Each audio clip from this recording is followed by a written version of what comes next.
What lies behind us and what lies ahead of us are tiny matters compared to what lies within us. Apa yang ada di belakang kita dan apa yang ada di depan kita itu lebih sepele, lebih tidak penting dibandingkan apa yang ada dalam diri kita. Jadi dunia sekeliling kita itu tergantung diri kita. Jadi mungkin kemarin kita belajar teori tentang mindset itu ya. Ngajinya sih seperti ini, tapi apakah nyaman ataukah tidak nyaman, enak ataukah tidak enak, itu biasanya tidak tergantung situasi di luar diri kita, tapi tergantung suasana diri kita, kondisi diri kita. Kalau kamu lagi stres, lagi galau, lagi sumpek, serami apapun ngaji ini rasanya sepi, pikiranmu melayang kemana-mana. Jadi kondisi dalam diri kita lebih menentukan.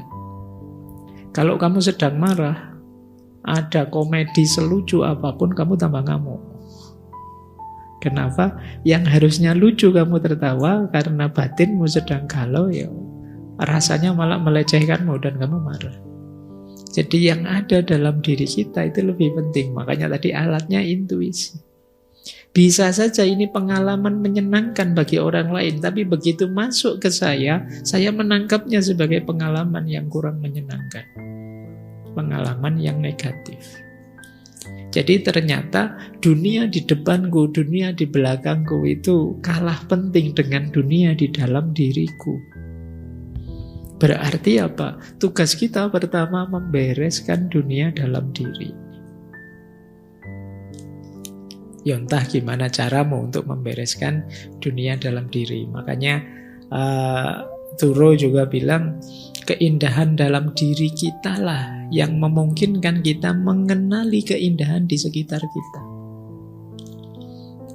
Jadi diri kita indah dulu, baru kita bisa mengapresiasi, meresepsi keindahan di sekeliling kita.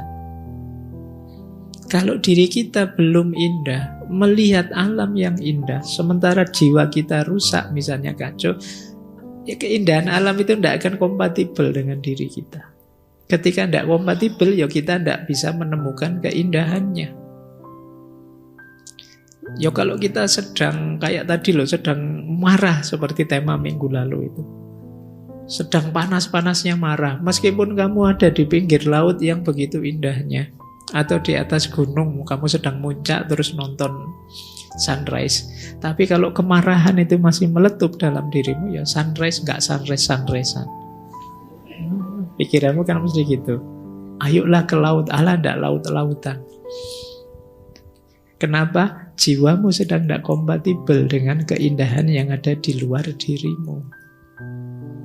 Jadi hanya diri yang indah yang bisa mengapresiasi keindahan. Makanya kadang-kadang kan kamu heran, Pak, orang-orang kok suka ya dengan itu, saya kok tidak. Jangan-jangan jiwamu tidak kompatibel dengan yang sedang disukai banyak orang. Jadi kuncinya tetap dalam diri kita. Baik, jadi keindahan diri kita lah yang memungkinkan kita mengenali keindahan di sekitar kita.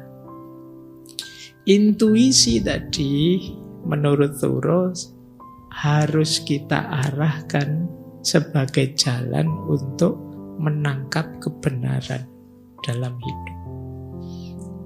Penting bagi kita untuk hidup dalam kebenaran. Ini sebenarnya di konsep semua filosof juga begitu. Teman-teman juga ngerti di banyak teori filsafat yang fokus pada kebenaran. Thoreau juga begitu, ya intuisi, ya alat kita untuk menangkap kebenaran.